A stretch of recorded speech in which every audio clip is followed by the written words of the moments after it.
السلام علیکم، امید کرتا ہوں سب خیریت سے ہوں گے۔ تو آج ہم جس موضوع پر روشنی ڈالیں گے وہ ہے آب زمزم۔ آب زمزم کا کنواں کس وجہ سے اور کیوں نکالا، پھر اس کو کس نے بند کر دیا، آب زمزم کا کنواں دوسری بار کس نے کھودا، بنو جرہم نے حضرت ہاجرہ بی بی سے کس چیز کی اجازت مانگے، بنو جرہم کا تعلق اسماعیل علیہ السلام سے کیا ہے۔ تو آج ایسی بہت سی باتوں کے بارے میں آپ کو بتائیں گے، تو چلیے شروع کرتے ہیں۔ زمزم کے پانی کو سب پانیوں کا سردار کہتے ہیں اور حضرت جبرائیل علیہ السلام کا کھودا ہوا چشمہ ہے۔ زمزم کا پانی شیرخواہ حضرت اسماعیل علیہ السلام کی پیاس بجھانے کے بہانے اللہ پاک نے تقریباً 4000 سال قبل ایک معجزے کی شکل میں مکہ مکرمہ کے ریگستان میں جاری کیا، جو آج تک جاری ہے۔ یہ کنواں وقت کے ساتھ ساتھ سوکھ گیا تھا۔ حضرت محمد صلی اللہ علیہ وآلہ وسلم کے دادا حضرت عبد المطلب نے اشارے خدا بندی سے دوبارہ کھدوایا، جو آج تک جاری ہے۔ عرب کے صحرا میں سبزے سے خالی 2 خشک پہاڑ، جہاں ایک بچہ پیاس کی شدت سے ایڑیاں رگڑ رہا تھا۔ ماں یہ منظر دیکھ کر ہول رہی تھی۔ مشکیزے میں موجود پانی کب کا ختم ہو چکا تھا۔ صحرا کی تپتی دوپہر نے ماں اور بیٹے کو بلبلاتا کر دیا تھا۔ ماں اپنے بیٹے کو سسکتا اور تڑپتا نہ دیکھ سکی اور پانی کی تلاش میں سامنے والے پہاڑ صفا پر چڑھ گئی، لیکن پانی نہ ملا۔ پھر نیچے اتر کر دوسرے پہاڑ مروہ پر چڑھ گئی، لیکن پانی وہاں بھی نہ ملا۔ 3-4 بار چکر لگانے کے بعد واپس آئیں، بیٹے کو پہلے کی طرح ہی تڑپتے دیکھا تو پھر واپس پلٹ پڑی اور پانی کی تلاش میں وہ دوبارہ سے پہاڑ پر چڑھتی اور پھر سے اترتی، اسی طرح پھر دوسرے پہاڑ پر چڑھتی اور پھر اترتی۔ ایسے ہی کرتے انہوں نے 7 چکر لگا لیے، لیکن پانی نہ ملا انہیں۔ پھر وہ بے حال ماں اپنے بچے کے پاس واپس آئیں۔ سینکڑوں ماؤں سے زیادہ پیار کرنے والا رب یہ سارا منظر دیکھ رہا تھا، تو اللہ پاک نے فوراً حضرت جبرائیل علیہ السلام کو بھیجا۔ تو حضرت جبرائیل علیہ السلام نے ایڑی ماری اور زمین سے پانی نکل آیا۔ بظاہر آخری سانس لیتے حضرت اسماعیل علیہ السلام کی ماں حضرت ہاجرہ علیہ السلام نے ابلتا پانی کا چشمہ دیکھ کر خوشی سے نونہال ہو گئیں اور پانی کے گرد منڈیل بنا دی تاکہ پانی ادھر ادھر نہ ہو جائے۔ نبی پاک صلی اللہ علیہ وآلہ وسلم نے فرمایا کہ اگر ہاجرہ اس پانی کے گرد منڈیل نہ بناتی تو آج یہ پانی ایک دریا کی شکل اختیار کر لیتا۔ اس عجیب و غریب پانی نے ماں اور بیٹے کو کھجور اور کھانے سے بھی بے نیاز کیا۔ پانی پیتے ہی بھوک کا احساس مٹ گیا۔ ابھی چند دن ہی گزرے تھے کہ بنو جرہم کا ایک قافلہ وہاں سے گزر رہا تھا، تو بنو جرہم کے قافلے والوں نے دیکھا کہ مکہ کی گھاٹیوں پر پرندے اڑانے بھر رہے ہیں۔ ان کے لیے یہ منظر حیران کن تھا اور یہ ناقابل یقین تھا، کیونکہ اس علاقے میں تو خاک اڑتی تھی اور لوح کا گزر ہوتا تھا۔ تو وہ حیران اس بات پر تھے کہ یہاں پر پرندے کیسے، کیونکہ ریگستان میں صرف پانی والی جگہ پر ہی پرندے نظر آتے تھے۔ اسی کشمکش میں انہوں نے اس گھاٹی کی طرف جانے کا فیصلہ کیا۔ بنو جرہم کا قافلہ جب اس گھاٹی پر پہنچ گیا تو انہوں نے ایک ماں، ایک بیٹے اور اس چشمے کو دیکھا تو وہ حیران رہ گئے۔ تو حضرت ہاجرہ علیہ السلام نے انہیں یہ سارا قصہ سنایا۔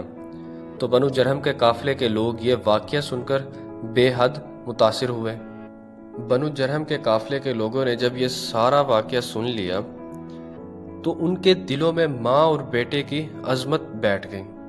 بنو جرہم کے سردار نے حضرت ہاجرہ علیہ السلام سے وہاں بسنے کی اجازت مانگی، تو جس پر حضرت ہاجرہ علیہ السلام نے بخوشی اجازت دے دی۔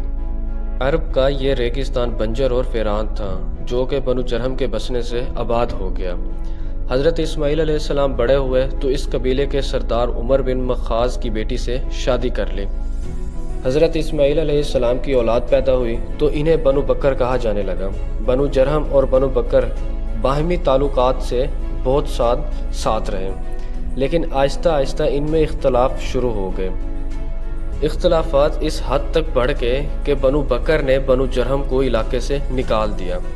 تو بنو جرہم نے اس علاقے کو چھوڑنے سے پہلے خانہ کعبہ کا سارا خزانہ اور غلاف کعبہ اور قیمتی تلواریں زمزم کے کنویں میں ڈال دیں اور کنویں کو مٹی سے بند کر دیا اور کنویں کو زمین کے برابر کر دیا۔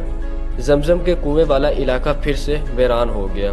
حج کے دنوں میں یہ علاقہ آباد ہوتا، لیکن اب یہ آب زمزم کا قصہ یاد ماضی بن گیا تھا۔ بہت سال گزر گئے لیکن یہ ریگستان پھر سے آباد نہ ہوا۔ تو 6 صدی میں خانہ کعبہ کے نگران مطلب بن عبداللہ انتقال کر گئے، تو عبد المطلب کو حاجیوں کا نگران بنا دیا۔ عبد المطلب حاجیوں کو پانی پلاتے تھے۔ اس مقصد کے لیے مکہ میں بہت سارے کنویں کھودے گئے۔ نبی پاک صلی اللہ علیہ وآلہ وسلم کی ولادت سے چند سال پہلے آپ کے دادا عبد المطلب کو خواب میں بشارت ہوئی۔ کوئی کہہ رہا تھا طیبہ کو کھودو، لیکن آپ طیبہ کا مطلب نہیں جانتے تھے۔ اگلی رات پھر خواب میں بشارت ہوئی بررخ کو کھودو، مگر عبد المطلب اس بار بھی اس کا مطلب نہیں جانتے تھے۔ اگلی رات پھر خواب میں بشارت ہوئی کہ مدنوع کو کھودو، لیکن اس بار بھی انہیں یہ بات سمجھ نہ آئی۔ اگلی رات پھر خواب آیا اور بشارت ہوئی اور کہا کہ زمزم کو کھودو۔ تو آپ نے پوچھا کہ زمزم کیا ہے؟ جواب ملا زمزم وہ ہے جس کا پانی کبھی ختم نہ ہوگا اور کبھی نہ خشک ہوگا، حاجیوں کو سیراب کرے گا۔ اس کی نشانی یہ ہے کہ وہاں چونٹیوں کی بہت ساری بل ہیں اور ایک کوا زمین کو کریدتا رہتا ہے۔ تو اگلی صبح عبد المطلب نے اپنے بیٹے کو ساتھ لیا اور اس جگہ پر پہنچ گئے اور کھدائی شروع کر دی۔ اہل قریش نے باپ بیٹے کو کھدائی سے روکا اور ان سے کہا اس جگہ تو بتوں کے نام پر قربانیاں دی جاتی تھیں، یہ مقدس جگہ ہے۔ تو عبد المطلب نے بات کو انسنی کر دی اور کھدائی جاری رکھی، مگر قریش نے باپ بیٹے کی کوئی مدد نہ کی۔ عبد المطلب کھدائی کرتے اور ان کے بیٹے حارث مٹی اٹھا کر باہر پھینکتے۔ 3 دن بعد زمزم کا کنواں نکل آیا اور کنویں میں سے بہت سارا خزانہ نکلا جو کہ بہت قیمتی تھا۔ اب قریش کی آنکھیں بھی کھل گئی اتنا سارا خزانہ دیکھ کر۔ قریش والے عبد المطلب کے پاس آئے اور کہنے لگے کنواں تو ہمارے باپ اسماعیل کا ہے، اس خزانے میں ہمارا بھی حصہ بنتا ہے۔ تو عبد المطلب نے صاف انکار کر دیا۔ انہوں نے لڑائی اور جھگڑے کی دھمکی دی تو معاملہ خراب ہو گیا۔ تو معاملہ خراب ہوتے دیکھ کر عبد المطلب نے پیشکش کی کہ معاملے کا تسنیہ کرا لیا جائے۔ تو اس مسئلے کو حل کرنے کے لیے کسی باعلم اور دانش مند شخص پر فیصلہ چھوڑا گیا۔ قریش نے کہا شام میں رہنے والا قبیلہ بنو سعد اس کا فیصلہ کر سکتے ہیں۔ تو عبد المطلب نے یہ بات مان لی اور مختلف قبائل کے نمائندے ساتھ لیے اور شام کا سفر شروع کر دیا۔ راستہ طویل تھا اور صحرا سے گزرنا تھا۔ صحرا میں اکثر لوگوں کے پاس پانی ختم ہو گیا۔ پیاس کے مارے لوگوں کی جان نکلنے لگے۔ جن کے پاس چند گھونٹ پانی تھا انہوں نے دوسروں کو دینے سے انکار کر دیا۔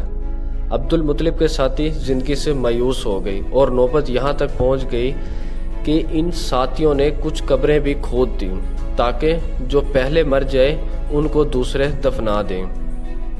عبد المطلب سے ان کی حالت دیکھی نہ جا سکی۔ انہوں نے مشورہ دیا بیٹھ کر موت کا انتظار کرنے کے بجائے سفر جاری رکھا جائے تو شاید کوئی بستی نظر آ جائے۔ عبد المطلب کی اونٹنی کو جیسے ہی کھڑا کیا گیا تو نیچے سے پانی کا چشمہ نکل آیا۔ خوشی سے عبد المطلب نے نعرہ لگایا اور سب نے پانی پیا اور اپنے اپنے برتنوں کو پانی سے بھر لیا۔ یہ سارا ماجرا دیکھ کر تمام قبائل کے نمائندے حیران رہ گئے۔ تو انہوں نے کہا عبد المطلب اب ہمیں آگے جانے کی ضرورت نہیں، قدرت نے راستے میں ہی تمہارے حق میں فیصلہ کر دیا ہے۔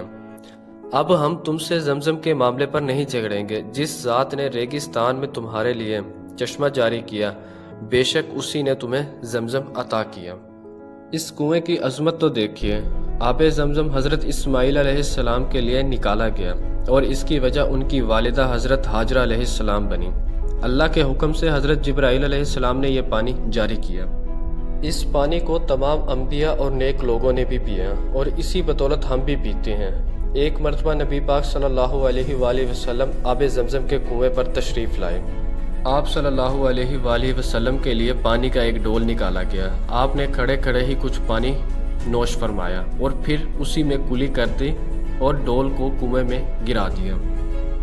گویا یہ پانی آپ صلی اللہ علیہ وآلہ وسلم کا جھوٹا ہے۔ آپ صلی اللہ علیہ وآلہ وسلم نے فرمایا آب زمزم ہر بیماری کے لیے شفا ہے۔ اللہ سے دعا ہے کہ ہمیں بھی آب زمزم کا پانی پینا نصیب فرمائے۔ آب زمزم کا کنواں خانہ کعبہ کے جنوب مشرق میں تقریباً 21 میٹر کے فاصلے پر تہہ خانے میں موجود ہے۔ اس کنویں کی گہرائی 98 فٹ ہے۔ 1953 تک یہ پانی ڈول کے ذریعے نکالا جاتا تھا، لیکن آج یہ مشینوں کے ذریعے نکالا جاتا ہے۔ مسجد الحرام کے اندر اور باہر مختلف مقامات پر آب زمزم کی سبیل لگا دی گئی ہے۔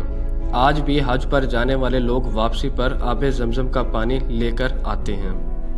آب زمزم دنیا کا وہ واحد پانی ہے جس کو پینے کے بعد بیماریوں سے شفا ملتی ہے اور جس کو پیتے وقت مانگی گئی دعا بھی قبول ہوتی ہے۔ اللہ سے دعا ہے کہ جس طرح اس نے ہمیں اس دنیا میں آب زمزم کی نعمت عطا فرمائی، ایسے ہی حوض کوثر میں آپ صلی اللہ علیہ وآلہ وسلم کے ہاتھوں سے آب کوثر پینا نصیب فرمائے، آمین۔ آب زمزم کو کھڑے ہو کر بھی پی سکتے ہیں اور بیٹھ کر بھی پی سکتے ہیں۔ اگر آپ سادہ پانی میں آب زمزم ملا دیں تو وہ سارا پانی بھی آب زمزم ہی کہلائے گا۔